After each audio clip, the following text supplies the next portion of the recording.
जय हिंद सभी को। उम्मीद करते हैं कि आप स्वस्थ एवं मस्त होंगे।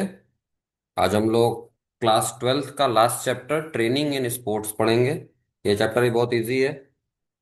जैसे पिछला चैप्टर था बहुत आसान, वैसे ये भी एकदम सेम। ठीक है। इसमें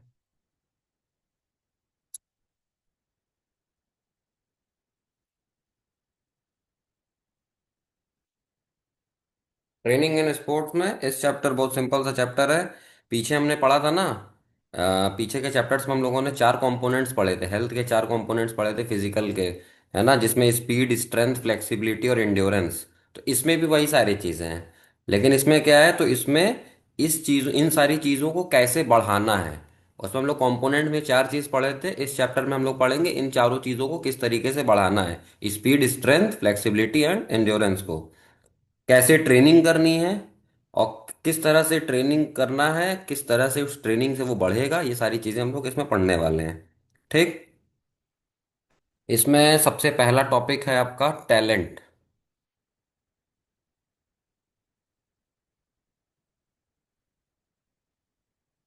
कॉन्सेप्ट ऑफ टैलेंट, इंट्रोडक्शन। ठीक है। इसमें मिल्खा सिंह के बारे में दिया हुआ है। Flying Sikh his thought, fitness routine. Talent के बारे में सबको पता है ना। टैलेंट क्या चीज़ है। तो टैलेंट में छोटे छोटे दो कॉन्सेप्ट हैं कि टैलेंट का आइडेंटिफिकेशन कैसे करना है, टैलेंट का आइडेंटिफिकेशन क्या कितना इंपॉर्टेंट है। और जब टैलेंट का आइडेंटिफिकेशन हो गया है तो टैलेंट का हम लोग डेवलपमेंट कैसे कर सकते हैं।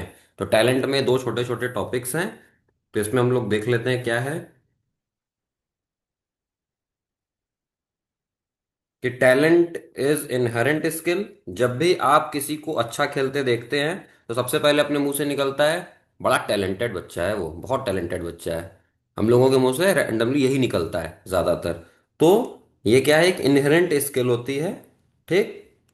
तो आपको सबसे पहले टैलेंट को आइडेंटिफाई करना है। उसके बाद उस टैलेंट को डेवलप करना है, उस टैलेंट का डेवलपमेंट भी करना है। किसी भी स्पोर्ट्स पर्सन को सक्सेसफुल होने के लिए सबसे पहली चीज जो सबसे ज्यादा जरूरत होती है वो होती है टैलेंट की जरूरत होती है। ठीक। मेहनत तो ग्राउंड में बहुत सारे लोग कर रहे हैं, लेकिन सारे लोग नहीं सेलेक्ट हो पाते हैं। सब लोग 3-3 घंटा भी दे रहे, 4-4 घंटा भी दे रहे हैं ग्राउंड पे, लेकिन उसके बाद भी जो सबसे टैलेंटेड पर्सन होता है वो सेलेक्ट होता है। ठीक। तो आपने देखा होगा कि कुछ बच्चे स्कूल लेवल पे बहुत अच्छा खेलते हैं, बहुत अच्छा कर रहे हैं स्कूल लेवल पे, लेकिन वो स्कूल लेवल तक ही सीमित रह जाते हैं। क्योंकि स्कूल लेवल पे उनके कोच ने तो उनको टैलेंट, उनका आइडेंटिफिकेशन कर लिया कि हाँ ये बच्चा बढ़िया कर रहा है, लेकिन उसका डेवलपमेंट नहीं कर पाया। तो टैलेंट आइडेंटिफिकेशन के साथ टैलेंट का डेवलपमेंट होना भी बहुत ज्यादा जरूरी हो जाता है। ठीक। ताकि वो फर्दर हायर लेवल पर जाकर खेल सके। स्कूल लेवल पे ही रह जाता है तो आगे वो खेल ही नहीं पाता है। ठीक। यानी इसका मतलब identification is not enough, development भी होना जरूरी है। अब इसको किस तरीके से किया जाता है, तो लिखा है इसमें कि talent and identification can also be defined as the process of guiding children into sports where they are likely to succeed based on specific parameters. मतलब ये एक प्रोसेस है by which children are encourage to participate in the sport. अब यहाँ पर main role coaches का आ जाता है। ठीक है। जैसे एम एस धोनी की मूवी में आप लोगों ने देखा होगा कि वो धोनी है, वो गोल कीपिंग कर रहा होता है, फुटबॉल में गोल कीपर रहता है। लेकिन उसके कोच देखता है, वो सोचता है कि अरे यार मेरे में एक प्लेयर कम है, कहीं इसको खिला देंगे, थोड़ा सा इसके अंदर स्किल लग रहा है, उसको आइडेंटिफाई कर लिया। तो उसका आइडेंटिफाई उसको किया धोनी को। आज धोनी लेजेंड है ना। तो टैलेंट का आइडेंटिफिकेशन करना बहुत इंपॉर्टेंट है। अब टैलेंट आइडेंटिफिकेशन हो गया, अब उसका डेवलपमेंट करना भी उतना ही इंपॉर्टेंट हो जाता है। ठीक। अगर धोनी को केवल एक मैच के लिए वो क्रिकेट खिला देता, उसके बाद उसको नहीं खिलाता, तो केवल वो टैलेंट क्या होता, आइडेंटिफिकेशन होता। टैलेंट आइडेंटिफाई किया, 1-2 मैच खिलाया, बस उसके बाद से नहीं कराया। लेकिन उसका डेवलपमेंट हुआ, तब आज धोनी धोनी बन गया। ठीक है। मेरी ये वॉइस स्लो आ रही है क्या? मेरी वॉइस स्लो आ रही है थोड़ी। नहीं सर, सही है। वॉल्यूम बढ़ा लो जिसको स्लो लग रहा है।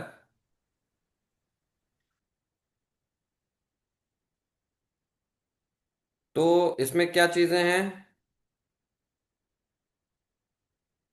तो कितनी इंपॉर्टेंट चीज होती है कि टैलेंट सही समय पर आइडेंटिफाई हो जाए और फिर सही समय पर वो डेवलप भी हो जाए।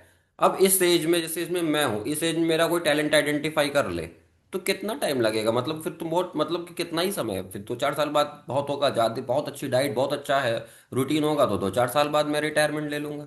लेकिन एकदम सही समय पर किसी बच्चे का आइडेंटिफिकेशन हो जाए कि नहीं, ये बच्चा इस पर्टिकुलर चीज में बहुत अच्छा करने वाला है, तब उसका सही समय पर आइडेंटिफिकेशन होने के बाद सही, उसके पास बहुत टाइम होगा उस चीज़ को डेवलप करने का। अभी मेरा कोई किसी चीज़ में आइडेंटिफिकेशन कर ले, टैलेंट आइडेंटिफाई कर ले, अब मेरे पास उतना समय ही नहीं है उस चीज़ को डेवलप करने का। ठीक। तो टैलेंट आइडेंटिफाई के पैरामीटर्स क्या क्या हो सकते हैं? Performance capacity, considering the child, current level fitness and maturity. ये चीज़ें आइडेंटिफिकेशन के पैरामीटर्स हैं। ठीक।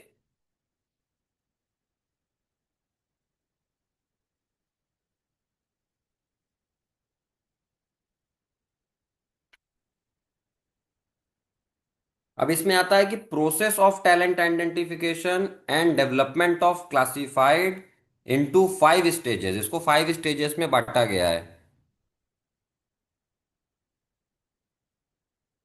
ठीक। ये 5 स्टेज हैं इसके, जिसमें पांचों, process of talent identification and development is classified into 5 stages. इसमें क्या है? सबसे पहला, टैलेंट डिटेक्शन। क्या कह रहा है इसमें? कि सबसे पहले तो डिटेक्ट करो, देखो कि कौन से स्पोर्ट्स में बच्चा आपको अच्छा दिख रहा है। ठीक है। फॉर एग्जाम्पल, कि आपकी क्लास में बात करें तो सिद्धार्थ मुझे किसी एक पर्टिकुलर स्पोर्ट्स में ठीक लग रहा है, लेकिन ज़रूरी नहीं कि मैं उसको फुटबॉल में डालूं, फुटबॉल खिलाऊं। या स्कूल में बहुत सी बच्चियां हैं जो रेस में बहुत अच्छा कर रही हैं। सजल एक लड़की है, वो खो खो में बहुत अच्छा कर रही है ना? तो सबसे पहले तो उनको डिटेक्ट करो कि ये बच्चा किस चीज में अच्छा कर सकता है, अच्छा कर सकती है। तो सबसे पहला काम है इसमें, इसका प्रोसेस कैसे करना है टैलेंट का, उसको डिटेक्ट करके करना है। उसके बाद टैलेंट आइडेंटिफिकेशन आता है। आइडेंटिफिकेशन करो, उसका पोटेंशियल देखो कि क्या ये बच्चा अपनी उम्र में बाकियों से अच्छा कर पा रहा है। ठीक। फिर तीसरे नंबर पे आता है आपका टैलेंट डेवलपमेंट, कि इसके बाद उसकी डेवलपमेंट पे फोकस करो, मतलब धीरे धीरे ट्रेनिंग करना शुरू करो, उसकी ट्रेनिंग दो उसको। उसको उसके ऊपर और, मतलब उसके लेवल्स बढ़ाओ, उसके ऊपर और थोड़ा बर्डन डालो और प्रैक्टिस कराओ उसको, उसके मतलब वो उसके उसको, उसके जो टैलेंट को तुमने आइडेंटिफाई किया उसको डेवलप करो। ठीक।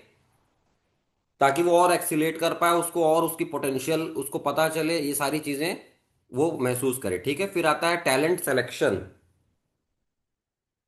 हम्म। फिर बहुत सारों में उसका सिलेक्शन होता है। ठीक। बहुत सारे, जब इतने सारे ट्रायल्स में जाएगा तो फिर उसका सिलेक्शन होता है, तो टैलेंट का सिलेक्शन हुआ। फिर आता है टैलेंट ट्रांसफर। फिर ट्रांसफर आता है, एक स्पोर्ट्स से अलग अलग स्पोर्ट्स में ट्राई करता है। आप देखोगे तो पाओगे अमूमन स्पोर्ट्स पर्सन कई स्पोर्ट्स में अच्छे होते हैं। ठीक है। वो अगर बहुत अच्छा कोई फुटबॉलर है, वो बहुत अच्छा गोल्फ भी खेल रहा है, वो बहुत अच्छा स्विमर भी है, बहुत अच्छा साइकिलिस्ट भी है ना? तो अमूमन वो कई स्पोर्ट्स में अच्छा करता है, अगर वो किसी एक पर्टिकुलर स्पोर्ट्स में बहुत अच्छा है तो। ठीक। एक मेरे पर एक प्लेयर है न्यूजीलैंड का, शायद वो बॉलर है क्या है, गोल्फ का प्लेयर है, क्रिकेटर, मतलब वो इंटरनेशनल लेवल पे क्रिकेट खेल रहा है, लेकिन शायद वो गोल्फ का प्लेयर है या फिर वो है, वो लॉन टेनिस का प्लेयर है। वो कहता है कि I am a part timer cricketer, जबकि वो इंटरनेशनल लेवल परफॉर्म कर रहा है न्यूजीलैंड की टीम से। ठीक। तो ये आपका प्रोसेस है। ठीक। अब आता है कि ये इंपॉर्टेंट क्यों है? ये इंपॉर्टेंट क्यों है? टैलेंट आइडेंटिफिकेशन इतना इंपॉर्टेंट क्यों है? तो इंपॉर्टेंट इसलिए है कि ताकि डिस्कवर हो सके, उसको दुनिया के सामने आप ला पाओ। ठीक है। इसलिए ये ज्यादा इंपॉर्टेंट हो जाता है। By recognise talent identification helps in finding a significant asset for the country. जब आप उसको अच्छे से, जैसे धोनी का ही हमने एग्जांपल लिया, कि उसका सही समय पे उसके कोच ने, स्कूल के ही टीचर थे वो उसके, उन्होंने उसको आइडेंटिफाई करके नहीं बनाया होता तो वो कंट्री को वर्ल्ड कप कैसे ला के देता, है ना। और वो दोनों फॉर्मेट में ला कर दिया है। ठीक। तो सही समय पर उस टैलेंट को आइडेंटिफाई करना बहुत ज़्यादा इम्पोर्टेंट है। और फिर उसका टैलेंट में यही दो चीज़ सबसे मेन कंपोनेंट हैं इसके। ठीक। अब आता है component of talent identification. Component देख लीजिए क्या क्या है। तो अगर आपको टैलेंट आइडेंटिफिकेशन करना है तो बच्चों के अंदर ये चीजें देखनी पड़ेंगी आपको। क्या क्या चीजें? फिजिकल एट्रीब्यूट्स, ओवरऑल उसका आउटलुक चेक करो सबसे पहले। साइकोलॉजिकल एट्रीब्यूट्स, इसमें हम लोग उसकी बेसिक एट्रीब्यूट्स देखते हैं। जैसे उसकी फिजिक कैसी है, उसके उसके थॉट्स प्रोसेस कैसा है उसका, वो किस तरीके से डिसीजन मेकिंग कर पा रहा है, कितना कॉन्फिडेंट है वो। ये सारी चीजें आती हैं साइकोलॉजिकल एट्रीब्यूट्स में। ठीक। फिर आता है technical and tactical attributes. Game में कितने टेक्निकली, उसको चेक करो कि कितना टेक्निकली वो अच्छा कर रहा है। फॉर एग्जांपल वो बैट्समैन है तो वो कवर ड्राइव कैसे मार रहा है, पुल शॉट कैसे मार रहा है, वो कितना टेक्निकली उसका वो मतलब वर्क किया हुआ अपने ऊपर, वो चेक करो। ये कंपोनेंट है। फिर आता है रिजल्ट, कि रिजल्ट कैसे आए उसके। इसके बाद आता है इंटेन इंटेंजिबल्स, जो चीजें आपको दिखती नहीं है पर गेम में बहुत इंपॉर्टेंट होती हैं, वो सारी चीजें चेक करना। ठीक। इतने सारे इसके कंपोनेंट्स हैं। यहां तक समझ में आ रहा है सबको?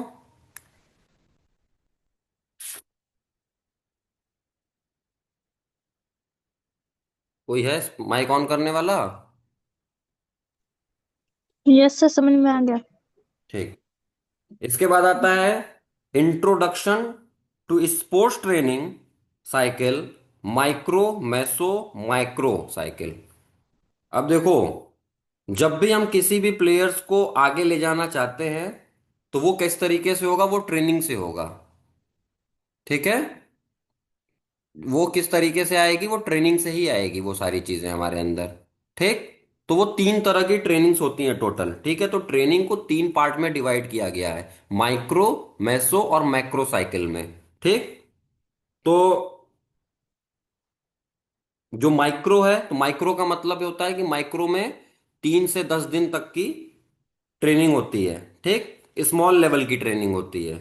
मेसो में वीक से कुछ मंथ की ट्रेनिंग होती है। ठीक। और मैक्रो में मंथ से ईयर तक की ट्रेनिंग होती है। अब हम लोग इसको देखेंगे कि क्या क्या इसमें है। तो को सबसे पहले आया माइक्रो। इसकी डेफिनेशन रीड कर लीजिएगा इसका। ठीक है।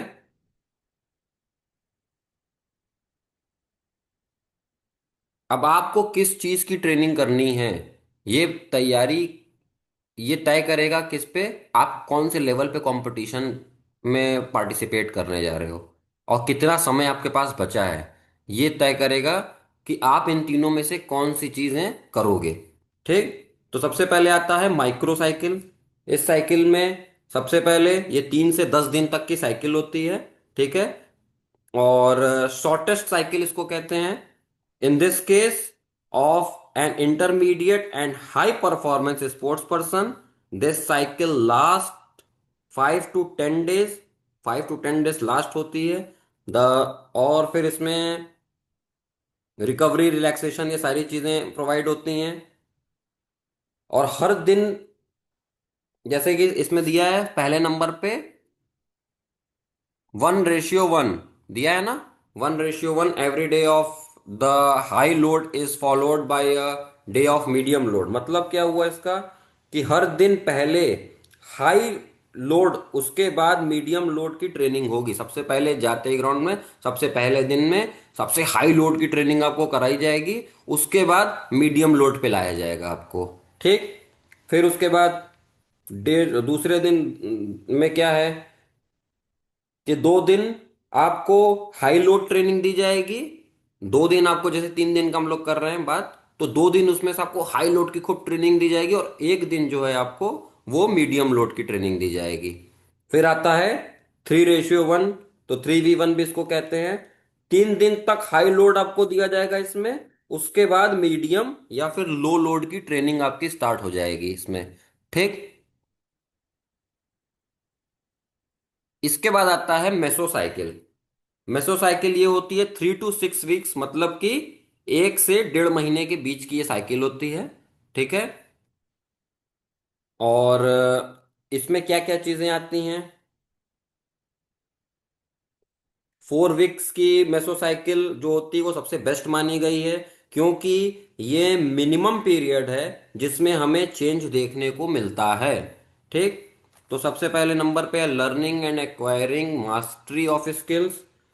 कोई नई स्किल सिखानी है, मास्टरी करानी है किसी स्किल्स पे, किसी पर्टिकुलर चीज पे। फॉर एग्जाम्पल, कोई कोहली जो है वो बाहर की बॉल में बार बार आउट हो जा रहा है। ठीक है। तो कोहली जो बार बार बाहर की बॉल पे आउट हो रहा है, तो इसमें पहले नंबर पे ट्रेनिंग यही वाली करानी है। पूरा पूरा घंटा, पूरा पूरा दिन उसको सिर्फ वही प्रैक्टिस कराओ, सिर्फ वही प्रैक्टिस कराओ। ठीक। दूसरे नंबर पे आता है maintenance and stabilization stabilization of performance. Stabilization of performance. ठीक। इसमें क्या है कि स्टेबलाइज करना परफॉर्मेंस को, जो परफॉर्मेंस ऊपर से नीचे गई है उसको इम्प्रूव करके स्टेबल कैसे रखना है हमें। ठीक। अब हमने उस चीज पे मास्टरी कर ली, उस चीज पे जिस पे हम बार बार आउट हो रहे थे उस बॉल पे हम एकदम मास्टरी कर लिए, कवर ड्राइव पे अब बार बार हम आउट हो रहे थे, बार बार उसको हम सही कर लिए। अब जो परफॉर्मेंस हमारी नीचे गई थी उसको हम ऊपर ले आए, अब इसको ऊपर लाकर यहाँ पे स्टेबल करना है इसको। ठीक। इसके बाद आता है आपका development of physical and motor fitness components. Develop करना physical and motor fitness components को, मतलब कि मोटर फिटनेस मतलब हमारा न्यूरो सिस्टम, हमारी रिएक्शन एबिलिटी, हमारी नर्व्स की एबिलिटी को डेवलप करना इसमें आता है। ठीक है। फिर प्रिपरेशन फॉर अ स्पेसिफिक किसी भी स्पेसिफिक कंपटीशन की तैयारी करना। ठीक। ये सारी चीजें इसमें हमें देखने को मिलती हैं। इसमें देखो लिखा हुआ है meso of 4 weeks is considered the best because this is the minimum period. इसमें आपको चेंज देखने को मिलता है। ठीक है। फिर आता है मैक्रो। मैक्रो मतलब 3 to 12 मंथ की लगभग ये होती है। ठीक है। तो मैक्रो में कई सारे मैसो और कई सारे माइक्रो साइकिल आ जाती हैं इसमें। ठीक है। मैक्रो में बहुत सारी, कई सारे मैक्रो, माइक्रो एंड कई सारी मैसो साइकिल्स इसमें इंक्लूडेड होती हैं। ठीक। ताकि अच्छे तरह से आप कंपटीशन के लिए रेडी हो जाओ। आप अब जैसे कि बच्चे जो हैं हमारे पास, फिर वही 4 कंपोनेंट्स आ रहे हैं यहाँ पे। क्या क्या? Speed, strength, flexibility and endurance. ठीक। नहीं, ये नेक्स्ट टॉपिक में है। पहले ये तीनों समझ में आ गया आपको कि ट्रेनिंग क्या है? ट्रेनिंग को 3 पार्ट में डिवाइड किया गया है, माइक्रो, मेसो एंड मैक्रो को। माइक्रो का मतलब हो गया छोटे टाइम के लिए, 3 से 10 दिन वाली ट्रेनिंग छोटी टाइम के लिए, जिसमें बहुत हाईली इंटेंसिटी वाली आपको एक्सरसाइज वगैरह ट्रेनिंग कराई जाती है। ठीक। दूसरे नंबर पे आता है मेसो, 3 से 6 हफ्ते यानी 1 से 1.5 महीने वाली ये वाली होती है। और लास्ट में आता है माइक्रो। माइक्रो में 3 महीने से लेकर के 12 महीने तक कि ये होती है। और इसमें बहुत सारे माइक्रो और बहुत सारे मेसो साइकिल जो हैं इसमें जुड़े हुए होते हैं, ताकि ये कंपटीशन के लिए आपके लिए बहुत अच्छे से आप इसकी तैयारी कर पाए। ठीक। इसके बाद आता है आपका स्ट्रेंथ, एंड्योरेंस एंड स्पीड। लेकिन इसमें फ्लेक्सिबिलिटी भी है। इसमें इस नोट्स में नहीं दिख रहा है, लेकिन हम जो भेजेंगे उसमें रहेगा। ठीक है। Strength, endurance, flexibility and speed. तो स्ट्रेंथ क्या है? स्ट्रेंथ के बारे में जान ही रहो, ताकत, ताकत लगाना। ठीक है। Strength is the ability of a group of muscles to overcome resistance. Types of strength हम लोग पढ़ चुके हैं, डायनेमिक एंड स्टैटिक पढ़ चुके हैं हम लोग इसको पीछे। ठीक। डायनेमिक को हम लोग आइसोटोनिक कहते हैं, ये भी आपको पता है। स्टैटिक को हम लोग आइसोमेट्रिक स्ट्रेंथ कहते हैं, ये भी आपको पता है, पीछे पढ़ चुके हैं, 11th में भी पढ़ चुके हैं ये हम। ठीक। तो स्ट्रेंथ का मतलब कि पावर, एक स्पोर्ट्स में आप कितनी पावर लगा रहे हो, उसको किस तरीके से हमें इम्प्रूव कर सकते हैं, ये हम पढ़ेंगे स्ट्रेंथ में। स्पीड, कितनी क्विकली आप गेम कर रहे हो, ठीक, like 100 metre, 200 metre, 400 metre swimming, ठीक। इसी तरीके से इंड्योरेंस में कितनी, इंड्योरेंस में क्या है कि कितनी स्टेमिना है आपके अंदर, कितनी देर तक आप कोई गेम खेल सकते हो, और फ्लेक्सिबिलिटी में कितना लचीलापन है आपके अंदर, ठीक। इन सब चीजों को हम लोग किस किस तरीके से इंप्रूव करेंगे, वो हम लोग देखेंगे। तो डायनेमिक में क्या है, डायनेमिक को हम लोग आइसोटोनिक भी बोलते हैं।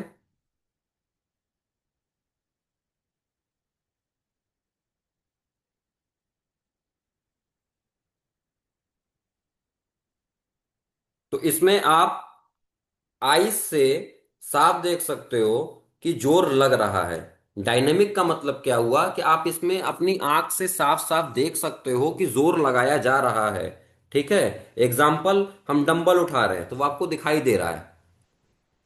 डायनेमिक स्ट्रेंथ मतलब आपको आंख से दिखाई देने वाली स्ट्रेंथ, जो आप आंख से देख पा रहे हो कि हाँ देखो ताकत लग रही है, ठीक, उसको हम लोग कहते हैं, जान लग रही है तो उसको हम लोग कहते हैं कि डायनेमिक स्ट्रेंथ लग रही है यहाँ पे, ठीक। पर वहीं पे मैं अगर वॉल पे मतलब जाकर खड़ा हो जाऊं, इस तरीके से वॉल पे धक्का दूं, तो वो क्या है कि वो नहीं दिखाई देगी आपको। अगर मैं वॉल को इस तरीके से ऐसे धक्का दूंगा तो वो देख करके आपको नहीं लगेगा, आपको लगेगा कि हाँ नॉर्मल खड़े हैं। लेकिन वहीं हम डंबल उठा रहे हैं और ताकत लगा रहे हैं, तो वो डायनेमिक हो गई। और जो हम वॉल पे इस तरीके से कर रहे हैं जो आपको दिखाई नहीं दे रही है, वो तो आपको लग रहा है ना कि सिंपल दीवार पे हाथ लगा के खड़े हैं, तो उसको हम कहते हैं स्टैटिक स्ट्रेंथ। सिंपल, जो आंख से दिखाई दे, वो जैसे डंबल उठाना, वो है डायनेमिक। और जो आंख से ना दिखाई दे, जिसको देख के लगे कि नॉर्मल पोजीशन पे ही तो है, कहाँ ताकत लग रही है, वो हो गई स्टैटिक, ठीक। जैसे कि प्लैंक करते हुए, जब लेट करके एल्बो के उस पे, हाथ के उस पे पूरी बॉडी को ऐसे उठा करके इस तरीके से प्लैंक करते हैं, तो देखने में बड़ा नॉर्मल सा लगता है कि अरे क्या ही है, कर लेंगे हम भी। लेकिन जब करते हैं तो देखना एब्डोमेन पे कितना ज्यादा प्रेशर पड़ता है, कितनी ज्यादा ताकत लग रही होती है आपकी, ठीक। तो वो स्टैटिक है, सिंपल।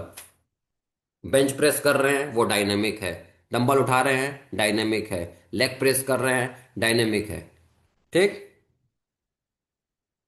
तो dynamic strength are three types.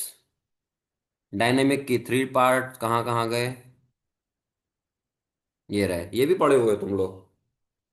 Maximum strength, maximum strength क्या, एक व्यक्ति ने अपनी सारी ताकत लगा दी। जैसे कि हम बेंच प्रेस कर रहे हैं, वेट को लिफ्ट कर रहे हैं, पूरी ताकत लगा दी है, इसको हम कहते हैं मैक्सिमम स्ट्रेंथ।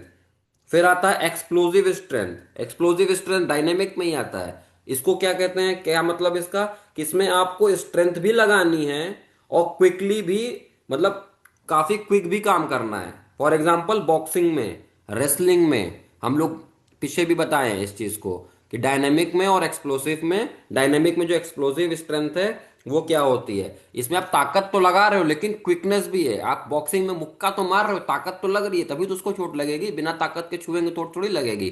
तो हम उसको ताकत तो लगा के मार रहे हैं, लेकिन इतना धीरे मारेंगे तब तो वो बच जाएगा। क्विक भी मार रहे हैं, ताकत भी और साथ में क्विकनेस भी। कुश्ती में क्या है, रेसलिंग में क्या है, हम उसको उठा करके पटक तो रहे हैं, तो उठा रहे तो ताकत लग रही है, लेकिन जल्दी से करना है, क्विक तुरंत पटक दिए, ठीक। तो ये हो गई आपकी एक्सप्लोसिव स्ट्रेंथ, जिसमें ताकत के साथ साथ क्विकनेस भी हो, ठीक।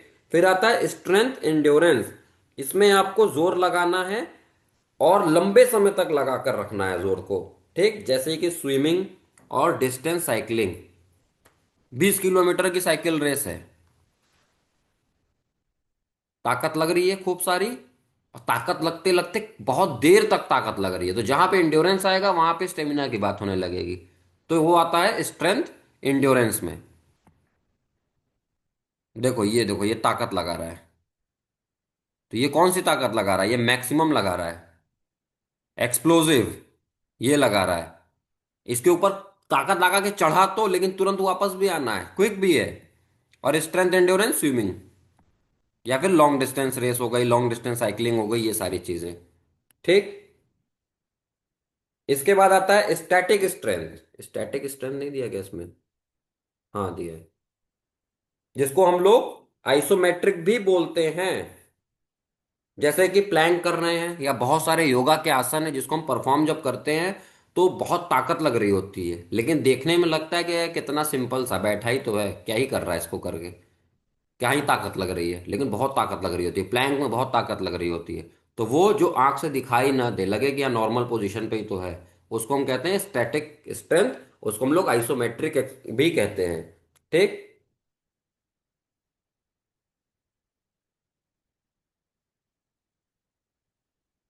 बाकी इंड्योरेंस एंड फ्लेक्सिबिलिटी के बारे में हम जान ही रहे हैं। अब आता है मेथड्स टू डेवलप स्ट्रेंथ। तो आइसोमेट्रिक स्ट्रेंथ को एक्सरसाइज को कैसे करना है कि स्ट्रेंथ को डेवलप करने के लिए दो प्रकार की एक्सरसाइज बताई गई हैं। पहली बताई गई है आइसोमेट्रिक एक्सरसाइज, और दूसरी बताई गई है आइसोटोनिक एक्सरसाइज। लेकिन हम आपको जो नोट्स देंगे उसमें आपको तीन तरह की एक्सरसाइज बताएंगे। ठीक है। एक आइसोकाइनेटिक एक्सरसाइज भी होती है, ये भी आएगा एग्जाम में। ठीक, इस नोट्स में शायद ना हो, मे बी।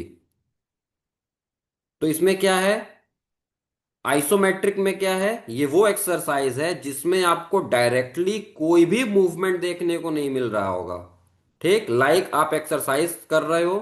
ठीक, आप एक्सरसाइज कर रहे होते हो स्ट्रेंथ की। ठीक, तो स्ट्रेंथ भी डेवलप हो रही होती है पर मूवमेंट नहीं हो रही होती है, लाइक प्लैंक और योगा आसन। आपकी स्ट्रेंथ तो लग रही है, आप डेवलप भी हो रही है उससे, लेकिन वो देखने में बहुत नॉर्मल लग रही होती है। तो उसको हम लोग कहते हैं आइसोमेट्रिक एक्सरसाइज। इसमें क्या लिखा है, these are the exercise that are not visible as there are no direct movement. इसमें कोई मूवमेंट नहीं हो रही, आप प्लैंक कर रहे हैं तो। ठीक है। जैसे कि work perform cannot be seen directly like pushing a wall.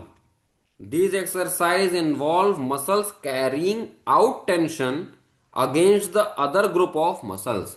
ठीक है। जो जो चीजें मैं बोल रहा हूं वो चीजें मैं मार्क भी किया हुआ हूं, उसको ध्यान से देख लेना। फिर इसके बाद आता है आपका आइसोटोनिक। आइसोटोनिक, ये देखो, ये लड़की खड़ी है आइसोमेट्रिक में, इसकी ताकत तो खूब लग रही है।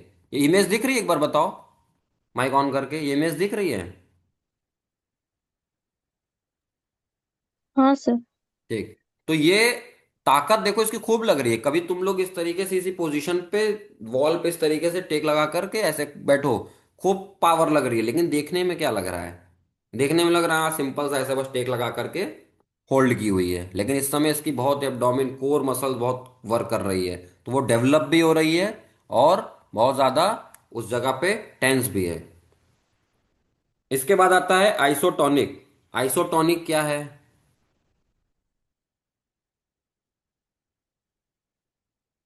These exercise are these are exercises in which movement can be seen directly। 100 metre race दौड़ रहा है लड़का, जंपिंग कर रहा है, रनिंग कर रहा है, ये सारी चीजें क्या है, वेट ट्रेनिंग कर रहा है, ये सब सामने से दिखाई दे रही हैं। देखो ये दो दौड़ रहे हैं, ये एकदम क्लियरली विजिबल है। देखो लिखा हुआ है movement can be seen directly. इसमें मूवमेंट देखने को डायरेक्टली मिल रहा है, लेकिन ऊपर वाले में देखो ताकत तो लग रही है, पूरी एक्सरसाइज भी हो रही है, डेवलपमेंट भी हो रहा है, लेकिन कहीं मूवमेंट देखने को नहीं मिल रहा है। आइसोटोनिक एक्सरसाइजेज में मूवमेंट भी देखने को मिल रहा है। ठीक, तो स्ट्रेंथ को डेवलप करने के लिए ये सारी चीजें हैं, रनिंग, जंपिंग, वेट ट्रेनिंग, ये सारी एक्सरसाइजेज। इसके बाद आता है आइसोकाइनेटिक। अच्छा दिया हुआ है इसमें, इमेज भी अच्छी दिया है। आइसोकाइनेटिक। आइसोकाइनेटिक इसको इंट्रोड्यूस किया था जे जे पेराइन ने इन 1968 में, इनको इन्होंने किया था। इसमें क्या है कि ये दोनों का कॉम्बिनेशन है, आइसोमेट्रिक एक्सरसाइज और आइसोटोनिक एक्सरसाइज का ये कॉम्बिनेशन होता है आइसोकाइनेटिक एक्सरसाइज। ठीक, ये दोनों का कॉम्बिनेशन है, मतलब इसमें हम एक जगह स्टैटिक स्टिल हो गए, उसके बाद मूवमेंट कर रहे हैं। बॉडी तो स्टिल है एक जगह पर ही, पर देख कर लग नहीं रहा कि स्ट्रेंथ लग रही है। पर जिम में देखेंगे आप कि लेग मूव कर रहे हैं मशीन पे एक्सरसाइज करते समय, जैसे इस लड़के के कर रहे हैं। ये एक जगह पे स्टिल है। ठीक, लेकिन ये फिर भी अपने पैर को इस तरीके से वो कर रहा है, तो पैर से ताकत लग रही है, यहाँ वेट लगा हुआ है, वेट लगा है इसके पैर में। ठीक, तो ये स्ट्रेंथ लग रही है, ताकत लग रही है एक्सरसाइज करते समय, लेकिन एक जगह स्टिल भी है, और ये मूवमेंट हमें देखने को, आंख से देखने को ये मूवमेंट भी देखने को मिल रही है। तो ये क्या हुआ? ये आइसोकाइनेटिक, ये दोनों का कॉम्बिनेशन हो गया। समझ गए ये तीनों पार्ट?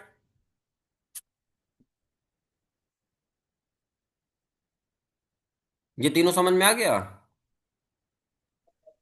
यस सर, आ गया। सॉल्व करोगे ये? सर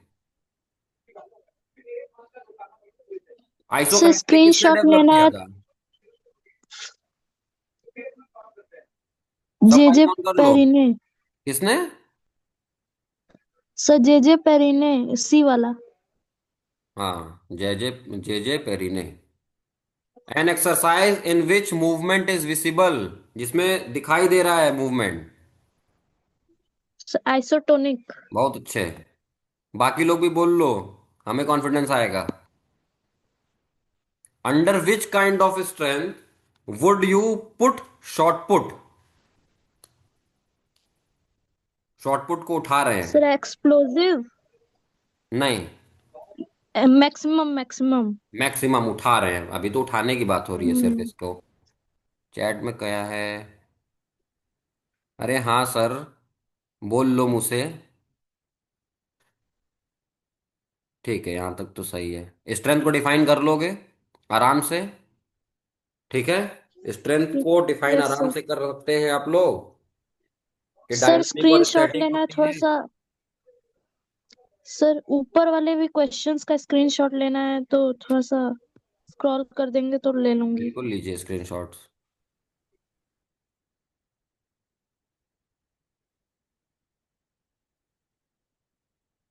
ऊपर क्वेश्चन था भी।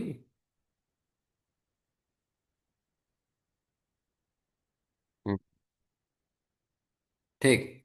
मेसोसाइकिल इज ट्रेनिंग ऑफ, बताइए। मेसोसाइकिल कौन बताएगा? माइक ऑन करके बताओ।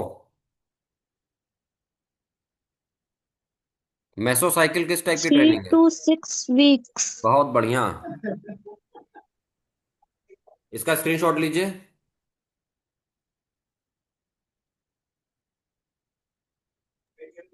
ले लिया सर। और माइक्रोसाइकिल कितने देर की होती है? सर माइक्रोसाइकिल। 6 to 7 days। वो तो मैसो हो गई ना। अच्छा नहीं, 6 to 7 days, sir okay okay, 3 to 10 यहाँ पे 3 to 10 डेज लिखा है। ये ऑप्शन हाँ हाँ। है 3 to 10 डेज। ठीक।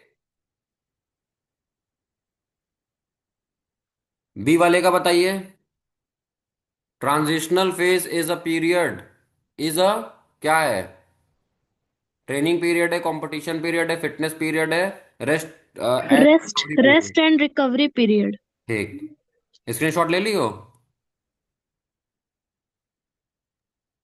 सर। ठीक। इसका लेना है, आपके बुक में दिया होगा क्वेश्चन से। चलिए, तो कल हम लोग पढ़ेंगे एंड्योरेंस के बारे में। एंड्योरेंस के बारे में आप ऑलरेडी बहुत कुछ जानते हैं, लेकिन उसको किस तरीके से डेवलप करना है, उसके क्या क्या सारी चीजें हैं, वो भी डीपली हम लोग नहीं देखे थे पहले वाले चैप्टर में। ठीक है, वो उसमें नहीं था। लेकिन अब हम लोग इसमें जब एंड्योरेंस के बारे में पढ़ेंगे, तो हम लोग उसको और डीपली पढ़ेंगे। ठीक। ये भी बहुत आसान है।